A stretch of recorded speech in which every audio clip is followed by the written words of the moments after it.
the main features of Penumbra is, of course, the physics. We spend great deal of time to make the physics part of the gameplay and not simply just something for the graphics.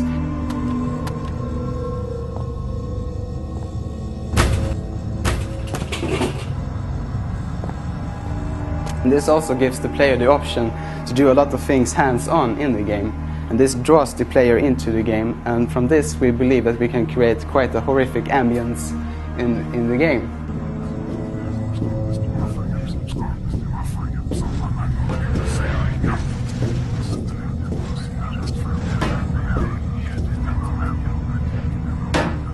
As you can see, it's a first-person game, but we believe that the first-person horror game should not have first-person shooting, because shooting is counterproductive to actually being a horrific game. So we try to have another sort of combat where the player avoids the enemy, or where he uses the environment to beat the enemy, or where he uses his wits to beat the enemy.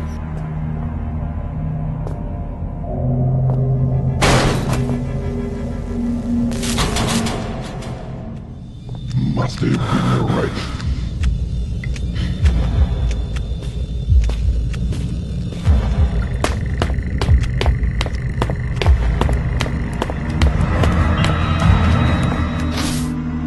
Now a little about the actual contents of the collection. First off, you have Penumbra Overture. Penumbra Overture starts the storyline, and later on we move on to Black Plague, which is the final of the storyline of Penumbra, really.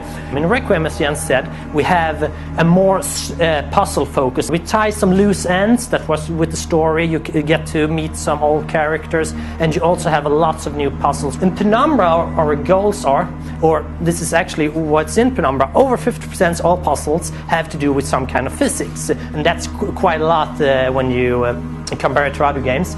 Almost all interaction and animation use physics. When I mean animation, it's, for example, we have the one part in the game when you push down a wagon down a mining hole and that kind of stuff, usually, or a boulder coming rushing at you in a cave. And also many important objects, like I told about, that the player can throw around and put some other place, they're controlled by physics. So we have to take good care and make sure that the player doesn't do clever things with this kind of stuff. Typical problems and solutions in the Penumbra games. The first example, this is the butterfly effect. And here we're going to show you a very simple gameplay part from Requiem, where we're trying to get barrels to roll down a nice slope. So here you can see that the barrels are coming as intended. But this only works because we have very specific areas applying forces to the barrels, and we have colliding objects that decides where exactly these objects will move. If you turn all that off and just leave the physics to being physics, this is the end result. So all sorts of small things can have weird effects. And here's the instability issue. This is an important object, but the player could actually bang it through the floor. But since the Penumbra game is very much about what is real and what is not real, we can have a sort of solution here that this level is in the player's mind, so he doesn't know if this is real or if it's not real. And this is a situation where the player needs to build a bridge to get back. But it could be a bit difficult to build a bridge, or he could perhaps not plan how to build the bridge properly to begin with. So after trying to build it, and it might not be working so very well, since he's supposed to use this to jump up and get back, this might not be a good start. So he gets frustrated.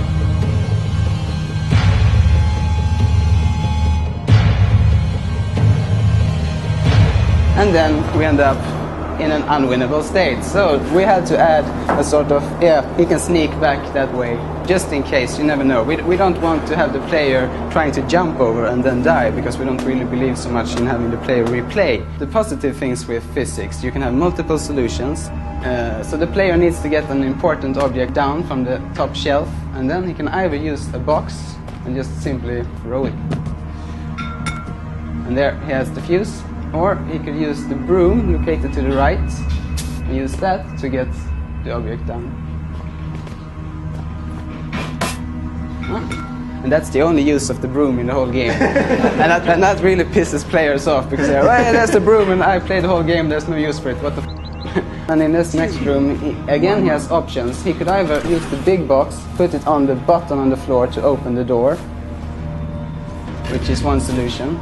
Or he could just skip the box altogether and only use the breeze from the previous room.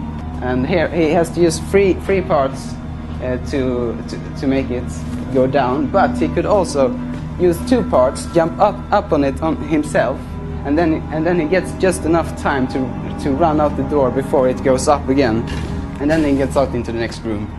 By design, we think of in a sort of 3-step way that the player has to make 3 steps that are not necessary in order to break the game. Sort of. So it's a safety net.